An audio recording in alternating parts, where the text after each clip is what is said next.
আমার সাথে এত বড় একটা স্ক্যাম হয়ে গেছে কি বলবো। তোমাদের সঙ্গে যাতে না হয় তাই আমি ভিডিওটা শেয়ার করছি। এই যে যেটা দেখতে পাচ্ছ কি ফ্রিল্যান্স মডেলিং একটা কি আছে হোয়াটসঅ্যাপে বেশ। এই হোয়াটসঅ্যাপটা আমি জানি না দিদি তোমার কিনা।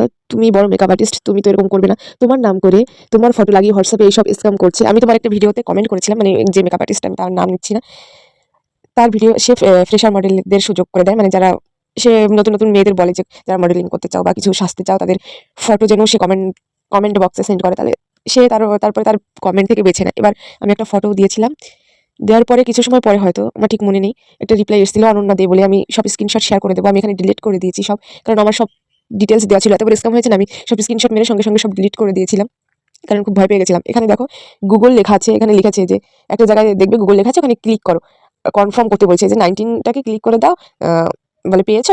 আমি ক্যান্সেল করে দিয়েছি। ওখানে গুগল ইমেল ট্রান্সফার করার জন্য যেটা আসে সেটা এসেছিল, ওখানে লেখা থাকে না যখন আমরা জিমেল ট্রান্সফার করি নতুন ফোন কিনে বা অন্য ফোন থেকে অন্য ফোনে আমাদের অ্যাকাউন্ট, সেখানে লেখা আসে যে ইয়েস ইটস মি বা নো ইস নটস মি। আমি নটস মিতে ক্লিক করেছিলাম। দিদি আমি ইংলিশটা একটু একটু জানি, তুমি কি ভাবছো আমি অশিক্ষিত? তুমি এইটুকু জানো না? যারা ফোন চালায় পড়াশোনা না জানলে এইটুকু জানে যে জিমেল কি করে এক ফোন থেকে অন্য ফোনে ট্রান্সফার করতে হয়। তুমি এইটুকু জানো না? ভেবেছো তুমি যা বলবে সেটা আমি করে দেবো? উনি আমাকে বলেছিল যে কি একটা বলেছিল বেশ মনে নেই, স্ক্রিনশট শেয়ার করে দেবো। প্রথমে দেখো লিখেছিল, আমি বলছি আসেনি, পরে বলে আবার পাঠাচ্ছি দেখো, বলে ক্যান্সেল কেন করলে? আমি ক্যান্সেল করে দিয়েছি যে ওটা আমি নই, কারণ আমি নই, আমি কেন আমি ইয়েস করতে যাবো? বলছে ক্যান্সেল করলে কেন? এখানে দেখো আমি নাম্বারটা শেয়ার করিনি, আমি জানি না কে। আমি এই যে এই ভিডিওটা থেকে আমি পেয়েছিলাম, তারপরে আমি কমেন্ট করেছিলাম, ওখানে রিপ্লাই এসেছিল, আমি খেয়াল করিনি যে এই অরিজিনাল প্রোফাইল থেকে আসেইনি কমেন্টের রিপ্লাইটা, অনন্যা দে বলে। কিন্তু যেহেতু এই মেকআপ আর্টিস্টের ফটো ছিল তাই আমি আর কি সঙ্গে সঙ্গে করেছিলাম।